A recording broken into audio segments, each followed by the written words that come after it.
I've always felt that it'd be wonderful if I could shoot a film the way I see things, literally the way I see things as I'm walking around. And I happen to move very quickly. I walk fast and I talk fast, and I see things quickly, I think.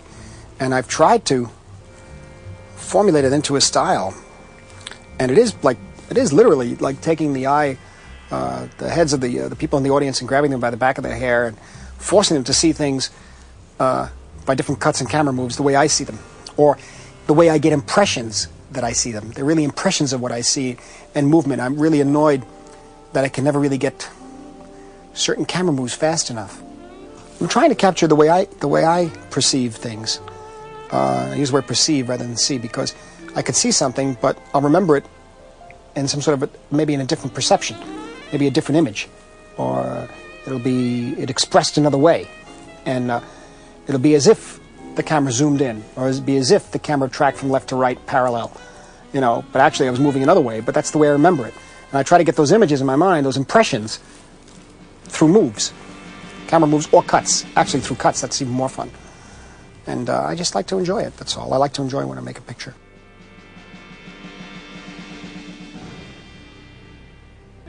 I think the Powell idea of the composed film is something I really discovered later. However, became conscious of it later.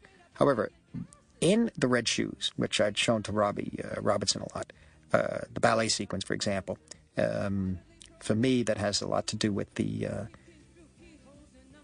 there's interesting that The Red Shoes ballet was the first time that had been done in a movie where they stop a whole movie and do a 20-minute ballet sequence in the middle. Later on, an American in Paris, a couple of years later, did it, and they got the Best Picture of the Year and that sort of thing, and for the Academy. But the British film, The Red Shoes, the ballet itself is done in such an extraordinary manner, the design of it and the editing and the movement, that in effect you get in The Red Shoes, you get in the ballet sequence, not necessarily the point of view of the camera showing the figure of the dancer in the best possible light. In other words, so that you see the exact moves of the dancer, but instead you get what goes on inside the dancer's mind.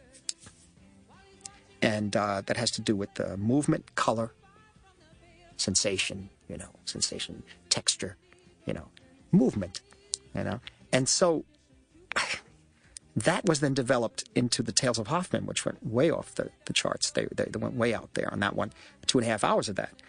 But it also was present in Black Narcissus in a different way, a film he did before, I believe, Red Shoes.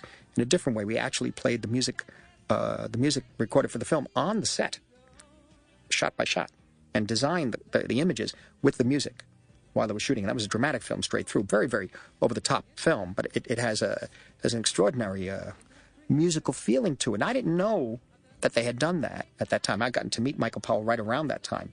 And we were friends at that time, but I didn't understand anything about the composed film. But I kind of sensed it, and it was in my, I guess, it was in my nature at that point, because I had seen their movies so many times, and I designed so many shots based on what they did, or I should say inspired by what they did, you see.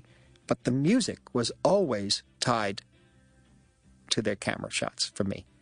But even in Life and Death of Colonel Blimp, which was even earlier, the music was always tied. So therefore, I was doing it without they were sort of influencing me in that manner without me realizing it, And I was very pleased. I was so delighted when I finally understood what he was talking about. Or later on, when he explained to me the composed film idea, and I was very happy because it wasn't an imposed idea on me. It came out of something natural, my reaction to their films.